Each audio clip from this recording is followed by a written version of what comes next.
Olá pessoal, Cado Gari você em mais uma partilha aqui no canal do Mensageiros. Se você está chegando agora, não esqueça de assinar o canal, deixar o seu like, deixar os seus comentários após o vídeo.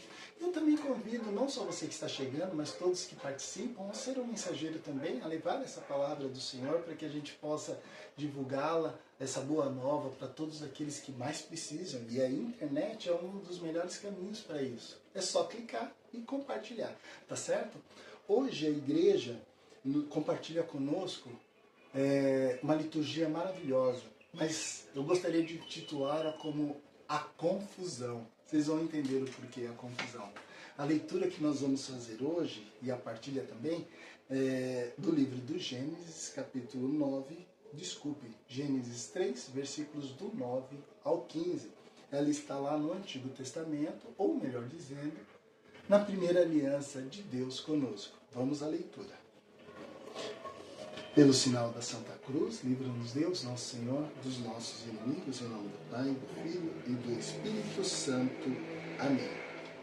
Depois que Adão comera o fruto da árvore, o Senhor Deus o chamou, dizendo-lhe: onde está? E ele respondeu: ouvi um barulho de passos no jardim e fiquei com medo, porque estou nu, então me escondi. Deus disse-lhe: quem te revelou que está nu? Não terás comido da árvore como eu lhe proibi? Adão respondeu: a mulher que pusestes ao meu lado foi ela que me deu daquela árvore e eu comi. Então o Senhor disse à mulher: o que fizeste? A mulher respondeu: a serpente me enganou e eu comi também.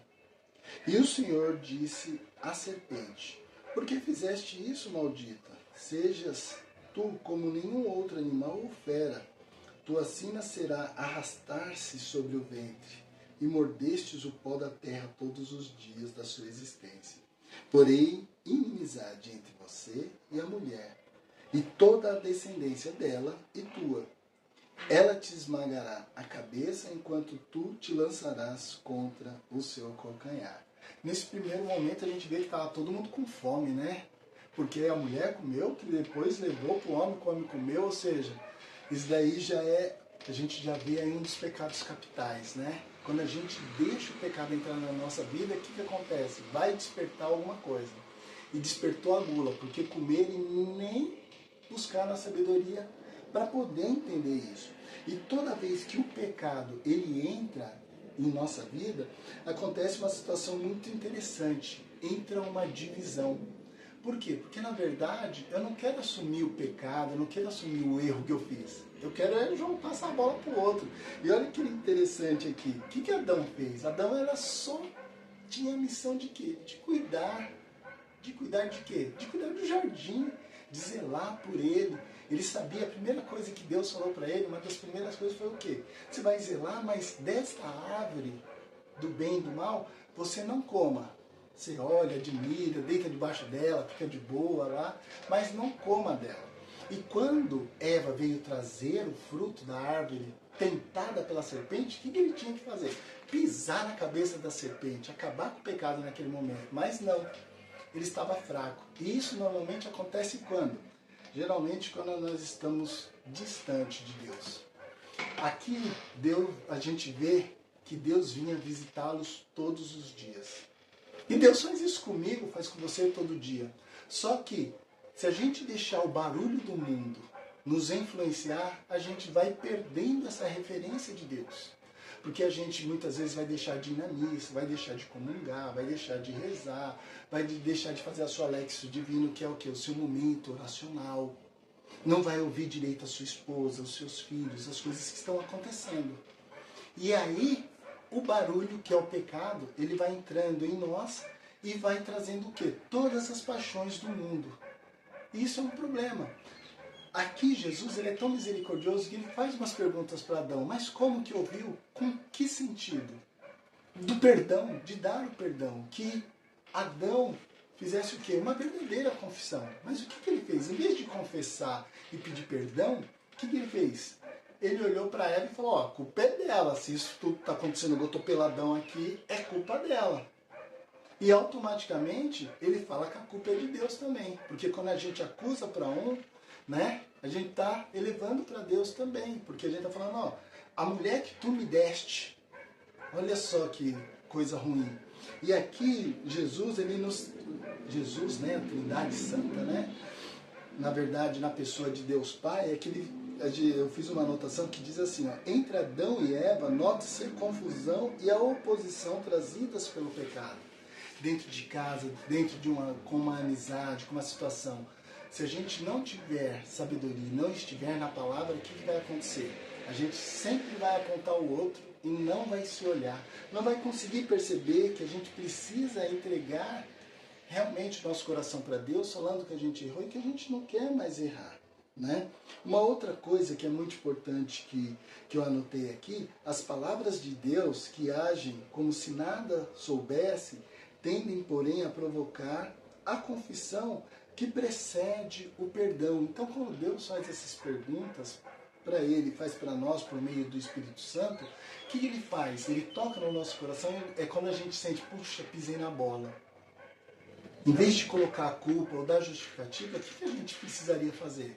Buscar um sacerdote, a gente buscar a confissão com Deus, para que Ele possa tirar toda essa imundície do pecado, pisar na cabeça da serpente e a partir daí a gente recomeçar. Não buscar jogar a culpa no outro, porque quando a gente fizer isso, é como o Evangelho nos mostra, que eles falam que Jesus está possuído por Beelzebul.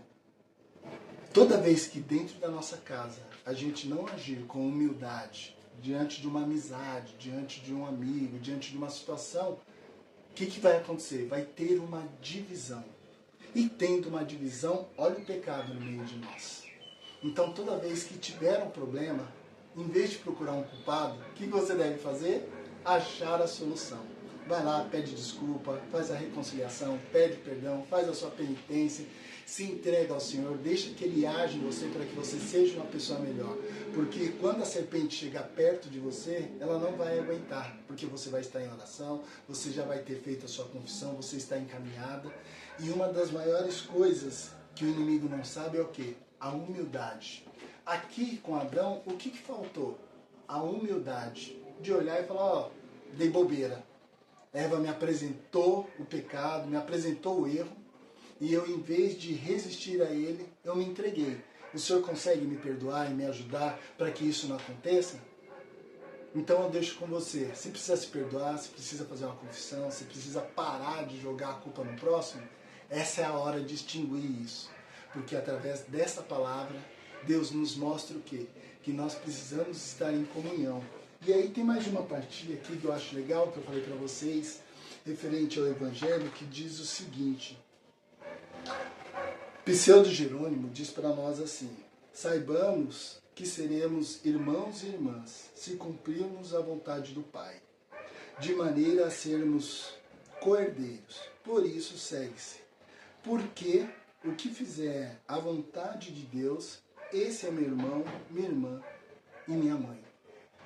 Irmão, irmã e mãe torna-se uma família. E o Senhor, por meio dessa caminhada que Ele veio à Terra pelo sangue redentor dEle, Ele nos inseriu na família trinitária, para que possamos ir todos para o céu, para que a nossa família seja idêntica à família do céu, para que a gente possa nos arrepender dos nossos pecados e se juntar à família do céu. Então eu peço para você que nesse final de semana, se você tiver que ligar para alguém, tiver que fazer alguma ação de pedir perdão, de se arrepender, enfim, essa é a hora. Que Deus te abençoe, te guarde e proteja e até a nossa próxima partilha. Um grande abraço!